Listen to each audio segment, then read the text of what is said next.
ছাত্র জনতার ওপর হামলার ঘটনায় সাবেক পরিবেশ, বন ও জলবায়ু পরিবর্তন মন্ত্রী সাবের হোসেন চৌধুরী, সাবেক ভূমি মন্ত্রী নারায়ণ চন্দ্র চন্দ, স্বরাষ্ট্র মন্ত্রণালয়ের জননিরাপত্তা বিভাগের সাবেক সিনিয়র সচিব আমিনুল ইসলাম খান এবং রাজশাহী ৩ আসনের সাবেক সংসদ সদস্য আসাদুজ্জামান আসাদকে গ্রেপ্তার করা হয়েছে। রোববার দিন এবং রাতে বিভিন্ন জায়গায় অভিযান চালিয়ে তাদের গ্রেপ্তার করে আইনশৃঙ্খলা বাহিনী।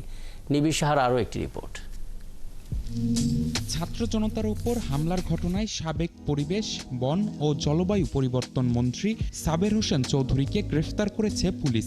রোববার সন্ধ্যায় ঢাকা মহানগর গোয়েন্দা পুলিশের একটি দল গুলশানের বাসা থেকে গ্রেফতার করে সাবেক এই মন্ত্রীকে। অবৈধভাবে ভারতে পালানোর সময় ঝিনাইদহের মহেশপুর সীমান্ত থেকে সাবেক ভূমিমন্ত্রী ও খুলনা ৫ আসনের সাবেক এমপি নারায়ণ চন্দ্র চন্দকে আটক করেছে বিজিবি।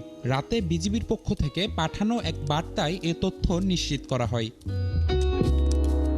এদিকে রাজধানীর বনানী থেকে স্বরাষ্ট্র মন্ত্রণালয়ের জননিরাপত্তা বিভাগের সাবেক সিনিয়র সচিব আমিনুল ইসলাম খানকে গ্রেফতার করেছে ঢাকা মহানগর পুলিশের গোয়েন্দা বিভাগ। বৈষম্য বিরোধী ছাত্র আন্দোলন চলাকালে গত ১৯ জুলাই ছাত্র জনতার উপর হামলার ঘটনায় দায়েরকৃত মামলায় রাজশাহী ৩ আসনের সাবেক সংসদ সদস্য আসাদুজ্জামান আসাদকে গ্রেফতার করা হয়েছে। রোববার রাজধানীর বারিধারা এলাকা থেকে গ্রেফতার করা হয় বলে জানিয়েছে র্যাপিড অ্যাকশন ব্যাটালিয়ন র্যাব।